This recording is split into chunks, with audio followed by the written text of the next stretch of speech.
2 घंटा 3 घंटा काम करता हो तो 2-3 घंटे के लिए आपका अनएम्प्लॉयड हो जाता है। अर्बन एरिया में क्या अनएम्प्लॉयड है तो उसको हम लोग क्या बोलेंगे, जो मेजर चैलेंज माना जाता है वो है आपका अनएम्प्लॉयमेंट। चलो दोस्तों, कैसे हो आप लोग। तो दोस्तों मैं आप सभी का स्वागत करता हूं आपके अपने प्रदीप कॉमर्स अकेडमी पे। दोस्तों आज के इस लेक्चर में हम हमारा चैप्टर नंबर 7 स्टार्ट करने वाले, इसका नाम है अनएम्प्लॉयमेंट इन इंडिया। ठीक है, इससे पहले वाले लेक्चर में अगर मैं बात करूं तो हमने जो है पॉपुलेशन जो था इंडिया में, उसकी क्या कंडीशन थी, क्या रीजंस थे, कब पॉपुलेशन बहुत ज्यादा पीक पे था, कब पॉपुलेशन डिक्लाइन होने लगा, ये सारी चीजों के बारे में हमने पढ़ा था। अब आज हम अनएम्प्लॉयमेंट के बारे में पढ़ेंगे। अगर मैं बात करूं तो दोस्तों ऑलरेडी हमने 6 चैप्टर तक सारी चीजें कंप्लीट कर ली। अब आगे आने वाले 4 चैप्टर्स है। ठीक है, ये जो चैप्टर है आपके आगे आने वाले 2 लेक्चर्स, यानी आज का लेक्चर और कल का जो लेक्चर होगा, इसमें ये चैप्टर फिनिश हो जाएगा। और यहाँ पे एक अजम्पशन अगर मैं लगाऊं तो दिसंबर 15 तक आपका जो पूरा 11th स्टैंडर्ड का इकोनॉमिक्स का जो सिलेबस होगा वो कंप्लीट हो जाएगा। दोस्तों समझ में आ गया? ठीक है, तो चलो खुशी है भाई। ठीक है, अनएम्प्लॉयमेंट इंडिया। अब हमने पढ़ा कि 3 तरह की इकोनॉमिक होती है, एक अंडर डेवलप, एक डेवलपिंग और एक डेवलप्ड। सही बात है। अगर इंडिया की बात करो तो इंडिया की जो इकोनॉमी है वो डेवलपिंग इकोनॉमी, और साथ ही साथ हमने ये भी पढ़ा हुआ है कि इंडिया की इकोनॉमी बाकी जितने भी डेवलपिंग कंट्री है उससे क्या बहुत ही ज्यादा क्या फास्टेस्ट ग्रोइंग क्या इकोनॉमी है। लेकिन एक चीज और मैं बता दूं, आज इस बढ़ती हुई इकोनॉमी में, इस बढ़ते हुए देश में एक प्रॉब्लम जो सबसे ज्यादा सामने चल के आ रही है, जो मेजर चैलेंज माना जाता है, वो है आपका अनएम्प्लॉयमेंट। क्या है? अनएम्प्लॉयमेंट। अनएम्प्लॉयमेंट मेजर प्रॉब्लम क्यों जाना जाता है? अभी हमने जैसा देखा कि इंडिया का जो बर्थ रेट है, यानी जो पॉपुलेशन का जो ग्रोथ रेट है वो बहुत ज्यादा है। ठीक है, अच्छा खासा ज्यादा है। लेकिन उसी की कंपैरेटिवली अगर मैं बात करूं, जो एम्प्लॉयमेंट का रेट है वो बहुत ही कम है। सही बात है कि नहीं बात है? अब हालांकि जो पॉपुलेशन बढ़ रही है, यंग जनरेशन आ रही है, बट वो यंग जनरेशन जो है वो क्या होती जा रही है, वो वेस्ट होती जा रही है। वो जो पॉपुलेशन है, यानी जो ह्यूमन रिसोर्स है, वो ह्यूमन रिसोर्स फेल होता जा रहा है, यानी क्या वेस्ट होता जा रहा है। अब रीजन क्या वेस्ट होने का? ठीक है, क्या सारे तरीके जिससे अनएम्प्लॉयमेंट को क्या किया जाता है, जज किया जाता है, ये सारी चीजें आज के इस लेक्चर में हम क्या बात करेंगे। ठीक है, अब यहां पे अगर मैं बात करूं, अब अनएम्प्लॉयमेंट हमने देखा कि अनएम्प्लॉयमेंट बेसिकली क्या वेस्ट ऑफ ह्यूमन रिसोर्सेस है। ठीक है, अब जो लॉन्ग टर्म अनएम्प्लॉयमेंट होता है, मतलब एक जो बंदा है, अगर जैसे फॉर एग्जांपल मैं हूं, ठीक है, मैं एक बहुत ही लंबे अरसे तक कमा रहा नहीं हूं, मुझे जॉब नहीं मिल रही, मेरी एक अर्निंग नहीं है, तो मैं क्या होगा, मैं गरीब हो जाऊंगा।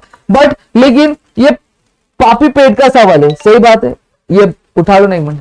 ठीक है, लेकिन पापी पेट का सवाल है। सही बात है, कुछ ना कुछ तो करना पड़ेगा। अब जब मुझे अच्छे काम नहीं मिलेंगे, ढंग के काम नहीं मिलेंगे, तो बट ऑब्वियसली बात है, मुझे मेरी फैमिली का खर्चा चलाने के लिए, मुझे मेरे फैमिली के काम करने के लिए, ठीक है, मुझे क्या करना पड़ेगा, कोई ना कोई एक्टिविटी परफॉर्म करनी पड़ेगी। और कहीं ना कहीं यही जो एक्टिविटी अब किस में चेंज हो जाती है, आपकी इलीगल एक्टिविटीज में भी क्या चेंज हो जाती है। और जब हम इलीगल एक्टिविटीज में हम क्या करेंगे, अपना कंट्रीब्यूशन देना चालू करेंगे, तो क्या एक कंट्री क्या डेवलप हो पाएगी, क्या इकोनॉमिक डेवलपमेंट पॉसिबल हो पाएगा? नहीं हो पाएगा। पीपल्स का जो स्टैंडर्ड ऑफ लिविंग है, क्या वो स्टैंडर्ड ऑफ लिविंग वो चाहिए? ठीक है, ठीक है, तो क्या लोगों का जो स्टैंडर्ड ऑफ लिविंग है वो बढ़ पाएगा? नहीं बढ़ पाएगा। समझ में, क्वालिटी ऑफ लाइफ दे पाएगी? नहीं दे पाएगी। तो इसकी वजह से क्या होता है, आपका बहुत ज्यादा क्या प्रॉब्लम होता है, लोग गैम्बलिंग में घुस जाते हैं, आपके एंटी सोशल जो एक्टिविटीज होती है उसमें घुस जाते हैं, राइट्स में हिस्सा लेते हैं, राइट्स बढ़ाते हैं। क्यों? क्योंकि उनके बदले उनको पैसा मिलता है। ठीक है, तो ये सारी प्रॉब्लम क्या आती है। अब हम क्या देखेंगे, एक्चुअली अनएम्प्लॉयमेंट का मतलब क्या होता है। ऐसा कोई भी बंदा जो क्या करना चाहता है, काम करना चाहता है, जो क्या करना चाहता है, काम करना चाहता है, लेकिन वो किसी भी प्रोडक्टिव एक्टिविटी में इन्वॉल्व नहीं है, उसका कोई भी कंट्रीब्यूशन नहीं है, तो उससे हम क्या कहते हैं, अनएम्प्लॉयड बोलते हैं। आगे मैं डेफिनेशन पढ़ाऊंगा। क्या लिखा है, normally anyone who is not gainfully employed in any productive activity, मतलब ऐसा कोई भी बंदा जो किसी भी प्रोडक्टिव एक्टिविटी में क्या है, इन्वॉल्व नहीं है, उसे क्या बोला जाता है, अनएम्प्लॉयड क्या बोला जाता है। अब अगर आपने मेरा पहला लेक्चर देखा हुआ इकोनॉमिक्स का, मैंने बताया था इकोनॉमिक्स का जो चश्मा होता है वो अलग होता है। हम चीजों को अलग नजरिए से देखते हैं, लेकिन इकोनॉमिक्स जो होता है वो चीजों को अलग नजरिए से देखता है। ठीक है, तो इकोनॉमिक्स अनएम्प्लॉयड को एक्चुअली स्टडी कैसे करता है। सबसे पहली चीज, अनएम्प्लॉयमेंट का नेचर कैसे है। हो सकता है कि कोई 2 दिन के लिए अनएम्प्लॉयड हो, कोई किसी पावर फेलियर के लिए अनएम्प्लॉयड हो, 2 घंटे के लिए, 3 घंटे के लिए। हो सकता है कोई सीजनल 3 महीने 4 महीने के लिए अनएम्प्लॉयड हो, कोई लॉन्ग टर्म के लिए अनएम्प्लॉयड हो। तो सबसे पहली चीज आपका नेचर देखता है। फिर वर्किंग एज ग्रुप क्या है, अब बंदा कौन सी क्राइटेरिया में फॉल करता है। अगर हमारे कंट्री, इंडिया की कंट्री में अगर मैं बात करूं, इंडियन नेशन में बात करूं, तो मोस्टली जो जनरेशन होती है वो कमाना 18 के बाद क्या अर्न करना क्या चालू होती है, करती है। सही बात है, तो ग्रुप देखा। फिर कंट्री में डिमांड कितनी है, क्या पर्टिकुलर जो जॉब है उसकी डिमांड कितनी है और लेबर कितने सप्लाई किए जा रहे हैं वो, और साथ ही साथ वेज रेट क्या, वेजेस मतलब क्या होता है, जब किसी भी बंदे को क्या एक दिन का काम के बदले तुरंत उसकी एक दिन की सैलरी उसको तुरंत मिल जाती है, तो हम उसको क्या बोलते हैं, वेज रेट बोलते हैं। ठीक है, अब जैसा मैंने कहा हमारी कंट्री की इकोनॉमिक ग्रोथ तो है, ठीक है, इकोनॉमिक ग्रोथ हो रही है, लेकिन वो इकोनॉमिक ग्रोथ इतनी भी नहीं है कि जो पॉपुलेशन का जो रेट है उसको क्या करता है, मैच कर पाए। और कहीं ना कहीं यही एक दिक्कत आ रही है कि भैया हमारी जो इकोनॉमी है वो जो सरप्लस ग्रोथ रेट है, सरप्लस मतलब क्या, जो एडिशनल जो पॉपुलेशन का ग्रोथ रेट है उसको क्या एब्जॉर्ब नहीं कर पा रही, जो लेबर एडिक्वेट मतलब एक्स्ट्रा जो जनरेट हो रहा है उसको एब्जॉर्ब कर पा रही, नहीं कर पा रही है। समझ में आ गया। अब यहां पे देखो डेफिनेशन दिया है अनएम्प्लॉयमेंट। अब देखो अगर मैं नॉर्मली बात करूं तो आपके 3 एज ग्रुप होते हैं। एज ग्रुप के कितने स्लैब्स होते हैं, 3 स्लैब्स होते हैं। ठीक है, सबसे पहले आता है आपका, आ जाओ छुम हाँ, सबसे पहले आता है आपका 0 to 14 का आता है, फिर 15 to 59 का आता है।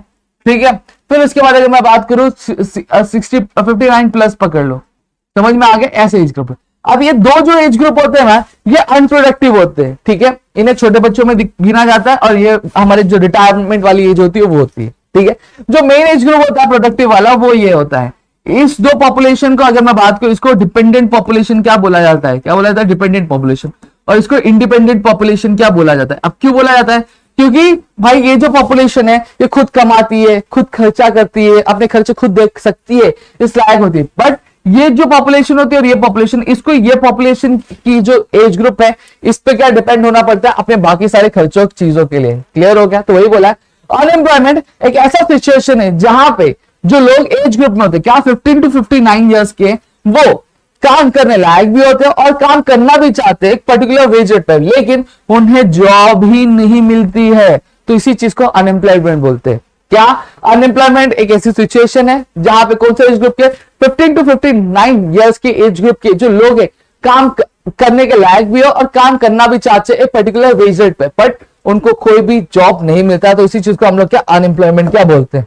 ठीक है, अब यहां पे अगर मैं बात करूं, अगर कोई भी बंदा, अगर देखो क्या बोला गया, अगर कोई भी बंदा अगर एक एम्प्लॉयड कहलाना चाहता है, जैसे फॉर एग्जांपल मैं अनएम्प्लॉयड कब कहलाऊंगा, मैं एम्प्लॉयड तब कहलाऊंगा जब एक जो क्राइटेरिया डिसाइड की गई है किसके द्वारा, नेशनल सैंपल सर्वे ऑर्गेनाइजेशन के द्वारा, नहीं नेशनल सैंपल ऑर्गेनाइजेशन के द्वारा नहीं, आपके रिपोर्ट एक्चुअली। ठीक है, आपका क्या है, मैं एम्प्लॉयड कब कहलाऊंगा, मैं एम्प्लॉयड तभी कहलाऊंगा जो एक क्राइटेरिया डिसाइड की गई है कि भैया कम से कम आपको पूरे हफ्ते में इतने घंटे अगर आप काम करोगे तभी आप एम्प्लॉयड क्या कहलाओगे। ठीक है, वो आपकी 14 आवर्स का कुछ क्राइटेरिया है। अगर आप पूरे हफ्ते में 14 घंटे काम करते हो तो आप एम्प्लॉयड कहीं ना कहीं कहलाना क्या शुरू कर दोगे। अब यहीं पर जब मैं बात करूं, नेशनल सैंपल सर्वे ऑर्गेनाइजेशन ने रिपोर्ट जो सबमिट किया उसकी वजह से क्या कहा है कि अगर कोई भी बंदा एक्चुअली इंडिया में वो अनएम्प्लॉयड तभी कहलाता है जब वो पूरे हफ्ते में क्या 14 आवर्स से कम का काम करता है। अगर कोई बंदा 12 घंटा काम करता है, कोई बंदा 13 घंटा काम कर रहा है पूरे हफ्ते में, तो उसे क्या कहा जाता है, उसे अनएम्प्लॉयड क्या कहा जाता है इंडिया में। ठीक है, नेक्स्ट क्या बोला है, अब ऐसा कोई भी बंदा जो क्या करता है, जो पूरे हफ्ते 15 से लेकर 28 घंटे काम करता है, तो उसको क्या कहा जाता है, अंडर एम्प्लॉयड कहा जाता है। क्या कहा जाता है, अंडर एम्प्लॉयड। क्या एक जो बंदा जो 14 घंटे से कम का काम करता है उसे अनएम्प्लॉयड कहा जाता है। ऐसा बंदा जो 15 से 28 घंटे क्या पूरे हफ्ते में काम करता है उसे क्या कहा जाता है, उसे अंडर एम्प्लॉयड कहा जाता है। नेक्स्ट चीज क्या आपकी, ठीक है, और ऐसा बंदा जो पूरे हफ्ते पे, ठीक है, पूरे हफ्ते आप हर एक दिन क्या करता है, 8 घंटे काम करते हैं। कितने घंटे काम करता है, 8 घंटे क्या काम करता है। ठीक है, मतलब पूरे साल भर में 273 डेज काम करता है, तो वो बंदे को क्या बोला जाता है, उस बंदे को एम्प्लॉयड कहा जाता है एक स्टैंडर्ड बेसिस पे। क्या कहा जाता है, एम्प्लॉयड कहा जाता है स्टैंडर्ड बेसिस पे। क्लियर हो गया, इतनी चीजें क्लियर है। अब यहाँ पे इनवॉलंटरी एम्प्लॉयमेंट क्या होता है, एक ऐसा सिचुएशन जहां पे बंदा काम तो करना चाहता है लेकिन कोई काम ही नहीं है उसके पास। क्यों, क्योंकि मार्केट में ऑलरेडी एक्स्ट्रा लेबर है, तो उसकी वजह से उसको क्या जो जॉब है वो मिल नहीं पा रही, तो उसको इनवॉलंटरी अनएम्प्लॉयमेंट कहा जाता है। वॉलंटरी अनएम्प्लॉयमेंट किसको कहा जाता है, जॉब है लेकिन करना नहीं चाहता, तो उसको वॉलंटरी अनएम्प्लॉयमेंट कहा जाता है। अंडर एम्प्लॉयमेंट है, अंडर एम्प्लॉयमेंट मतलब क्या होता है, एक ऐसा बंदा जहां पे वो जॉब तो कर रहा है लेकिन उसकी जितनी कैपेसिटी है, उसका जितनी यूटिलिटी है, ठीक है, उस हिसाब से वो काम नहीं कर पा रहा है। और फुल एम्प्लॉयमेंट मतलब क्या होता है, जहां पे सारे रिसोर्सेज अवेलेबल है और साथ ही साथ जो ह्यूमन रिसोर्स है वो अच्छी तरीके से यूज किया जाता है, उसको फुल एम्प्लॉयमेंट क्या कहा जाता है। अब now what we are going to study is we are going to study about the types of unemployment. अब टाइप्स ऑफ अनएम्प्लॉयमेंट क्या वो हम चीज समझेंगे। सबसे पहली चीज आती है आपकी रूरल अनएम्प्लॉयमेंट। रूरल अनएम्प्लॉयमेंट का मतलब क्या होता है, एक ऐसा एम्प्लॉयमेंट जो आपके रूरल एरियाज में हो। ऐसा कोई भी बंदा जो बेरोजगार आपके रूरल एरिया में, तो उसको हम लोग रूरल अनएम्प्लॉयमेंट बोलेंगे। अर्बन अनएम्प्लॉयमेंट मतलब क्या होता है, एक ऐसा बंदा जो आपके अर्बन एरिया में क्या अनएम्प्लॉयड है, तो उसको हम लोग क्या बोलेंगे, अर्बन अनएम्प्लॉयमेंट बोलेंगे। जैसे फॉर एग्जांपल मैं गांव में रहता हूं, मैं गांव में मुझे जॉब नहीं है, तो मैं क्या कहलाऊंगा, एक रूरल अनएम्प्लॉयड पर्सन कहलाऊंगा। वही वाइस वर्सा मैं अर्बन एरिया में रहता हूं और वहां पे मुझे कोई भी जॉब नहीं, तो मैं अर्बन अनएम्प्लॉयमेंट कहलाऊंगा, अनएम्प्लॉयड कहलाऊंगा। क्लियर हो गया। अब यहाँ पे अगर मैं बात करूं तो यहाँ पे आपके दो तरीके के अनएम्प्लॉयमेंट हमें देखने मिलते हैं। एक आपका सीजनल अनएम्प्लॉयमेंट और डिस्गाइज। अब सीजनल में भी क्या होता है, डिस्गाइज में भी आपको दो सीजनल और डिस्गाइज अनएम्प्लॉयमेंट देखने मिलता है।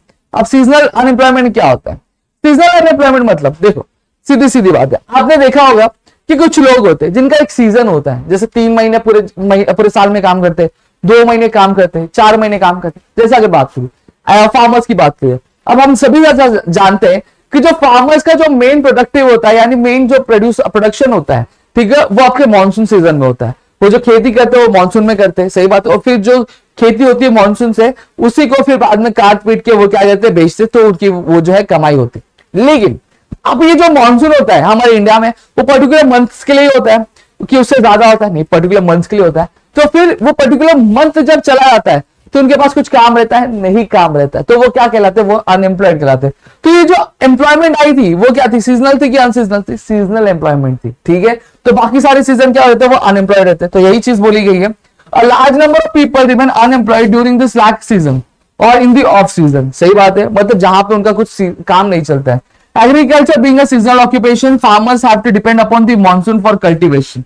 Majority of the labor force in the agriculture sector remain unemployed for nearly 5 to 7 months। जैसा मैंने आपको कहा, ठीक है, इतनी चीजें क्लियर है। अब सेम चीज आपने देखा होगा कि जैसे टूरिस्ट वाले होते हैं, जो गाइड्स होते हैं, तो कुछ कुछ मौसम होते हैं, जैसे गोवा की अगर बात करो तो गोवा में मेजरली जो लोग विजिट करना पसंद करते हैं वो आपकी गर्मी के मौसम में क्या विजिट करना पसंद करते हैं, ठीक है। तो वहां के जो गाइड्स होंगे, जो होटल वाले होंगे, जो बकेरा वगैरह XYZ बहुत सारे लोग होगा, तो उनका मेन एम्प्लॉयमेंट कब चालू होता है, वो आपके समर के वेकेशन में ही चालू होता है। अब बारिश के मौसम में कोई जनरली गोवा विजिट नहीं करता है, ठंडी के मौसम में जनरली कोई गोवा विजिट करता है क्या, कोई गोवा विजिट करता है क्या, नहीं विजिट करता है, ठीक है। तो कोई विजिट नहीं करता है, सही बात है। तो इसको हम लोग क्या बोलेंगे, इसको हम लोग सीजनल अनएम्प्लॉयमेंट बोलेंगे, ठीक है, कि जहां पे पर्टिकुलर कुछ मंथ के लिए वो जॉब करते हैं, लेकिन कुछ मंथ के बाद उनके पास जॉब रहती नहीं है। फिर डिस्गाइज अनएम्प्लॉयमेंट क्या होता है, डिस्गाइज अनएम्प्लॉयमेंट जैसे फॉर एग्जांपल आप ये एक लैंड है, ठीक है, इस लैंड को कल्टीवेट करने के लिए कितने एम्प्लॉयमेंट चाहिए, 3 लोग चाहिए, 3 लेबर बहुत ज्यादा है। लेकिन इस जमीन पे काम कितने लोग कर रहे हैं, 6 लोग काम कर रहे हैं। समझ में आ रहा है कि नहीं आ रहा है, मतलब इस लैंड पे काम करने के लिए जितने लेबर एक्चुअली रिक्वायर्ड है, उससे ज्यादा लोग यहाँ पे क्या काम कर रहे हैं। तो इसको हम लोग क्या बोलते हैं, डिस्गाइज अनएम्प्लॉयमेंट। इसको साथ ही साथ क्या बोला जाता है, एक आपका इनविजिबल अनएम्प्लॉयमेंट भी क्या बोला जाता है दोस्तों। ये ज्यादातर आपके विलेज एरिया में पाया जाता है, ठीक है। वहां पे इसमें क्या होता है, एक्चुअल जितने लोग काम करने के लिए रिक्वायर्ड है, एक्चुअल जितने लोग काम करने के लिए रिक्वायर्ड है, लेकिन उससे ज्यादा लोग यहाँ पे काम कर रहे हैं। तो मतलब यहाँ पे जो 3 लोग हैं वो फालतू में काम कर रहे हैं, उनकी जो मेहनत है वो फालतू की बेकार जा रही है। सही बात है कि नहीं बात है। तो इसको हम लोग क्या बोलते हैं, डिस्गाइज्ड अनएम्प्लॉयमेंट क्या बोलते हैं। I hope you guys will have understood. समझ जाना, इट इज अ सिचुएशन जहां पे जितने एक्चुअल में रिक्वायर्ड है उससे ज्यादा लोग काम कर रहे हैं, तो उसको हम लोग क्या बोलते हैं, डिस्गाइज्ड अनएम्प्लॉयमेंट क्या बोलते हैं, ठीक है। इतनी चीजें क्लियर हो गई। अब ये ज्यादातर आपकी जॉइंट फैमिली सिस्टम में होता है, जहां पर वो पूरा जो फैमिली होता है वो पर्टिकुलर एक एम्प्लॉयमेंट में या फिर एक एक्टिविटी पे क्या पूरा डिपेंडेंट होता है, ठीक है। अब अर्बन अनएम्प्लॉयमेंट ऑलरेडी मैंने समझा आपको। अर्बन एम्प्लॉयमेंट क्या होता है, एक ऐसी अनएम्प्लॉयमेंट की एक्टिविटी जो आपके अर्बन एरियाज में डेवलप हुई हो, तो उसको हम लोग अनएम्प्लॉयमेंट, अर्बन अनएम्प्लॉयमेंट क्या बोलते हैं।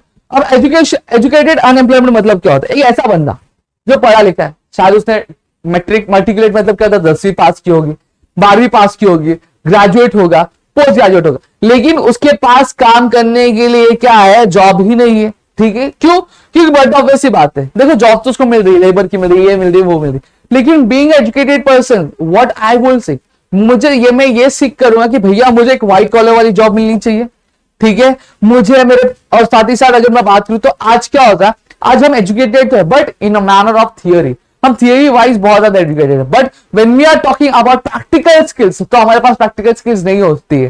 ठीक है, हमें क्या करना है, हमें सीखना पड़ता है। हम जॉब पे जाते हैं तो फिर हम वो स्किल सीखते हैं। एक्चुअल में हमारे ग्रेजुएशन में, पीजी में हमें वो स्किल्स अक्वायर हो जानी चाहिए कॉलेज की तरफ से, बट हमारा जो पैटर्न है उस पैटर्न में हम थियरी पे ज्यादा डिपेंडेंट है। हाँ, एनईपी आ रही है, न्यू एजुकेशन पॉलिसी आ रही है, तो उसकी बात अलग है, उसकी चीजें अलग है। बट अगर मैं पुराने अप्रोच की बात करूं तो पुराने अप्रोच में ऐसे ही होता आ रहा है, सही बात है। तो वहां पे कंपनीज के पास हम जाते हैं, हमारा रिज्यूमे सबमिट करते हैं, हमारे डिग्री दिखाते हैं, but when they ask what skills do you have, we are blank.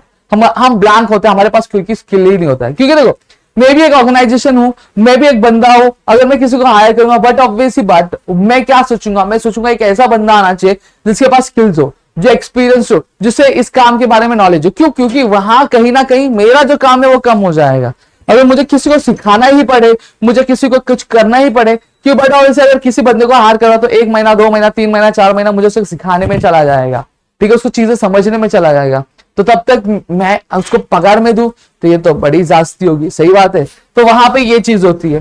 ठीक है, साथ ही साथ उनके पास अवेयरनेस नहीं होता है किसके बारे में, एजुकेशनल जो अपॉर्चुनिटीज है, एजुकेशनल अपॉर्चुनिटीज मतलब पढ़ लिखने के बाद फिर क्या सारी एम्प्लॉयमेंट अपॉर्चुनिटीज उनके सामने अवेलेबल, उसकी नॉलेज नहीं होती, तो यहाँ पे ये सारी प्रॉब्लम आती है। तो इसको हम लोग क्या बोलते हैं, आपके एजुकेटेड अनएम्प्लॉयमेंट बोलते हैं। ठीक है, मैं क्या बोल सर आएगा चाबी फिर,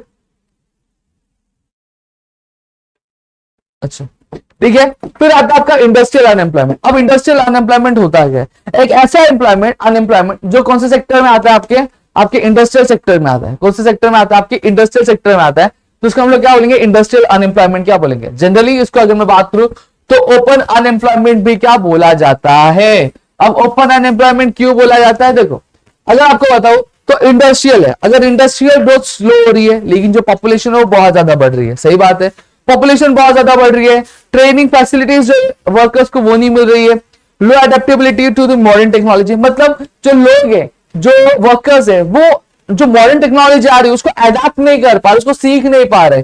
ठीक है, इंडस्ट्रीज जो है वो मैं रहता वो इस तरह, लेकिन इंडस्ट्री तलासरी में, भाई बोडी में, तो मुझे आने जाने में बहुत ज्यादा प्रॉब्लम हुई। सही बात है कि नहीं बात है। लो मोबिलिटी ऑफ लेबर, मतलब लेबर एक जगह से दूसरी जगह मूव नहीं कर सकता, तो ये एक मेन रीजन है आपके क्या, इंडस्ट्रियल अनएम्प्लॉयमेंट का। अब इंडस्ट्रियल अनएम्प्लॉयमेंट के भी बहुत सारे अलग अलग टाइप्स है, तो हम लोग यहां पे देखेंगे। ठीक है,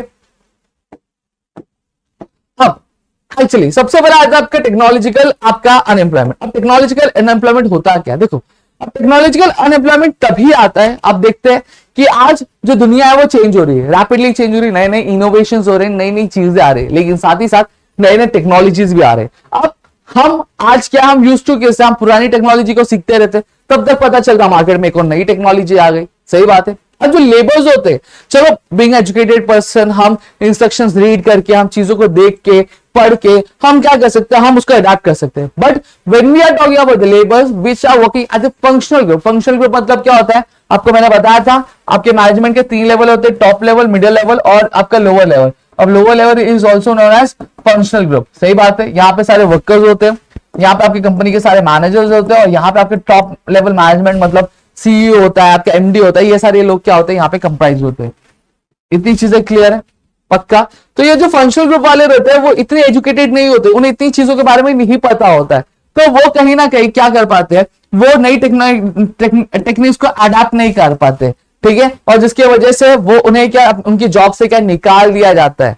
ठीक है, तो वहां पे ये क्या होगा, ये जो अनएम्प्लॉयमेंट किससे क्रिएट हुआ, टेक्नोलॉजिकल बेसिस से हुआ, तो इसलिए इसको क्या बोला जाता है, टेक्नोलॉजिकल अनएम्प्लॉयमेंट क्या बोला जाता है। और फ्रिक्शनल अनएम्प्लॉयमेंट क्या होता है, फ्रिक्शनल अनएम्प्लॉयमेंट मतलब देखो, अब ऑर्गेनाइजेशन है, इंडस्ट्री, कई बार मशीनें चलती है, और मशीनें जब चलती है तो कई बार मशीनें खराब हो जाती है, तो वहां पे मशीन जब तक बनती नहीं है तो उस मशीन पे पर्टिकुलर जो बंदा काम कर रहा है उसके पास काम नहीं होता, तो 2 घंटा 3 घंटा काम करता है, तो 2-3 घंटे के लिए आपका अनएम्प्लॉयड हो जाता है। लाइट चली गई, जनरेटर नहीं है ऑर्गेनाइजेशन में, जब तक लाइट नहीं आएगी कोई काम कर पाएगा, नहीं कर पाएगा, काम करना चाहता लेकिन काम नहीं कर पाएगा, तो क्या हो गया आपका frictional unemployment. Shortage of raw material, raw material जो है खत्म हो गया है, अब रॉ मटेरियल जब तक आया नहीं तब तक प्रोडक्शन आगे नहीं हो पाया, तो वर्कर काम कर पाएगा, नहीं कर पाएगा, तो उसको हम लोग फ्रिक्शनल अनएम्प्लॉयमेंट बोलते हैं। स्ट्राइक हो गया, ठीक है, आपका धरना हो गया, अब वहां पे बंदा जो है काम करना चाहता है लेकिन काम कर पाएगा, नहीं कर पाएगा, तो it is known as frictional unemployment.